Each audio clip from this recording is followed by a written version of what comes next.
All right, we'll get started. And first of all, we want to thank you all for being here. You letting your viewers, your readers know about this issue really helps us.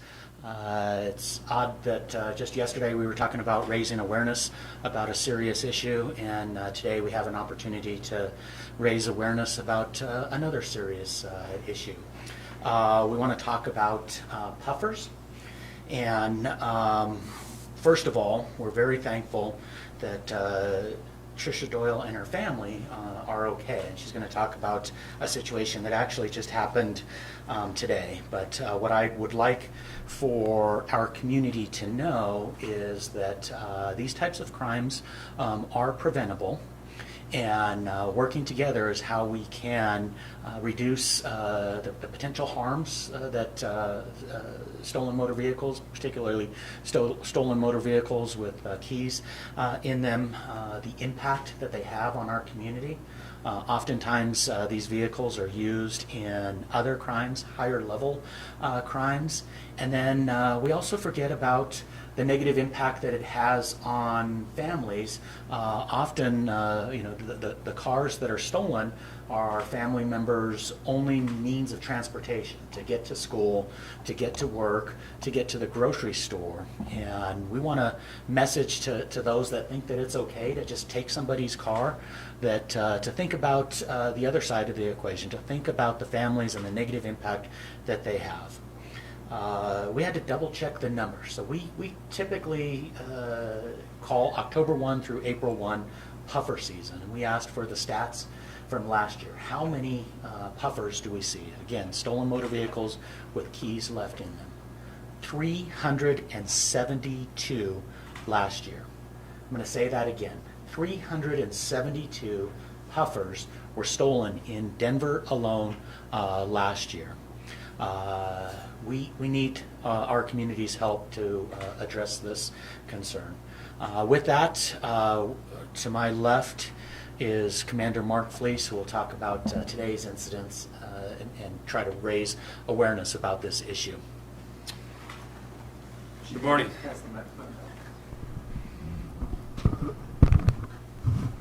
Good morning. So about 7:30 this morning, our officers got a call to the area of 6th Avenue and Meade Street.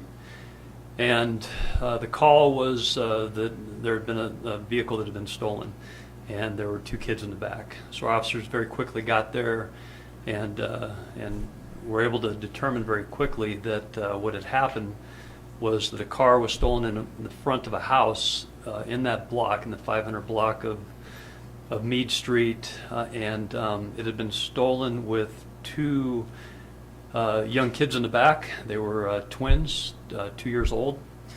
What had happened, and you'll hear a little bit from the victim of this incident this morning, Trish, in a little bit. Trish had been out and about with her 2-year-old twins, had arrived home about 7:30 this morning to pick up her older son to transport him to school.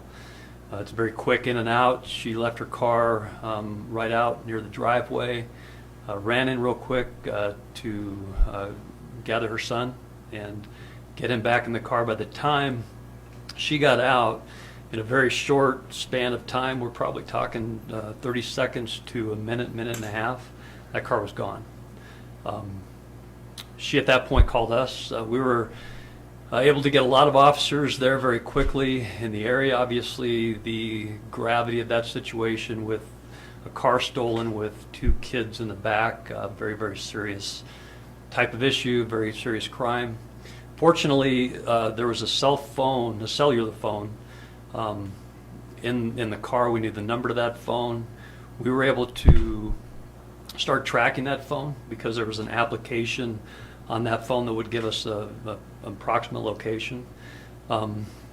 Within a few minutes, we were able to determine that that phone was actually pinging in an area of about 9 or 10 blocks away.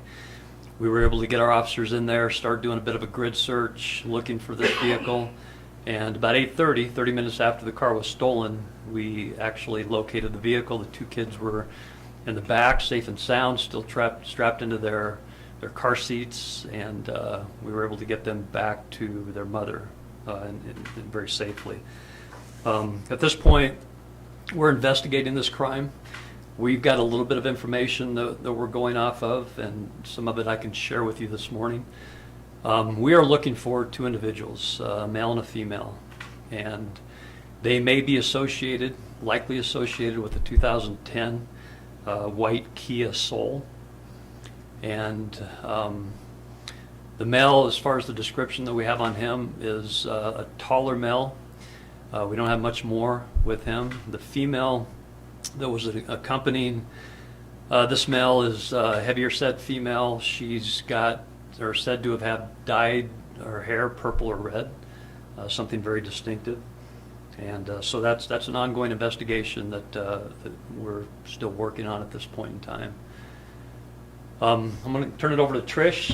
Thankfully, we're very thankful that Trish agreed to come down here and help us raise awareness about this particular issue. It's a problem that we see, like Chief Payson mentioned, every single winter. A lot of cars stolen, not only in Denver, but throughout the metro area. We know, based on our circumstances and the situations that we've seen in our city, that when it gets cold, there are certain individuals within our community that's their job. They go out and they look for opportunities to take a vehicle. And the easiest opportunities in the wintertime are cars that are already running, that are unoccupied, and it's something that we try to message very strongly at the beginning and throughout the winter season, that this is an issue and something that if you're going to leave your car running and unoccupied, it's a very serious risk that you're taking. So go ahead and turn it over to Trish.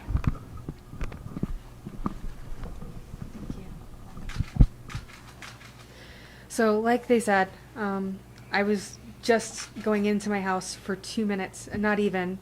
I've seen all of the signs that the police put out in the winter saying, you know, it's puffer season, put away your car. I knew that it was a possibility, but it never occurred to me that it would really happen to me. And what followed was the worst 30 minutes of my life.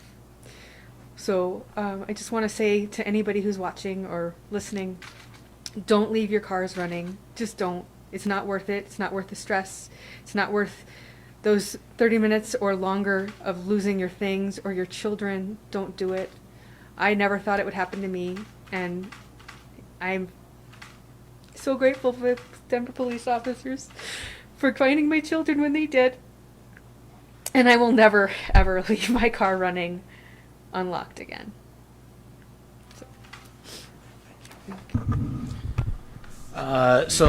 With that, we want to reiterate the fact that we're extremely thankful that this situation resolved itself safely, that these two young children are back where they belong. But again, we as a community can take steps so that we are not in the same situation. We're so thankful for Tricia Doyle for having the courage to to be here in front of the cameras and tell her story. We think her voice will carry a lot of weight moving forward in helping us prevent the same potential tragedy that could have occurred. So we're very thankful that she's willing to tell her story here. We are confident that this will help us moving forward and help another family. So with that, couple of questions. We don't want to take too much of Tricia's time. She's still obviously dealing with a very traumatic situation, a lot of stress, and we want to respect that as we ask questions here. Can you just talk a little bit about, what that process was like the moment you realized this had happened? Yeah, so I got out of my car, and my son didn't come out immediately, so I knew that he wasn't quite ready, but I went in to let them know that I was there. And I made a few moments of conversation, and then I turned around to come back out, and my heart fell out of my chest when I realized my car wasn't there. And the first thing I thought was, what about my children? I called 911 immediately. And I was completely panicked. I ran down the street even to see if I could see where the car had gone. It was utter panic. I've never been so scared in my life. Does that answer your question? And so what did you do then? Well, I called 911 and gave the details of my car. I had luckily had my license plate and everything memorized. And then the police officers showed up and they got our information. Luckily, I had access to an application on my phone that allowed me to track where my phone was. And the officers used that to kind of pinpoint where the car was at the time that the last ping on the phone was. And from there, they were able to find them. It was a really scary 30 minutes, but luckily, they found the car and they checked to make sure that my kids were in it before they let me go. And, when I saw them, it was just so much gratitude for the Denver Police Department for finding them so quickly and finding them safe. Twin boys, twin girls? Twin boys. They're 2 years old in November. Did they realize what had happened? They had no clue. They're taking a nap right now, so they have no idea what was going on. They were completely chill. Thank you, Chief. Again, thank you so much for helping to raise awareness on this.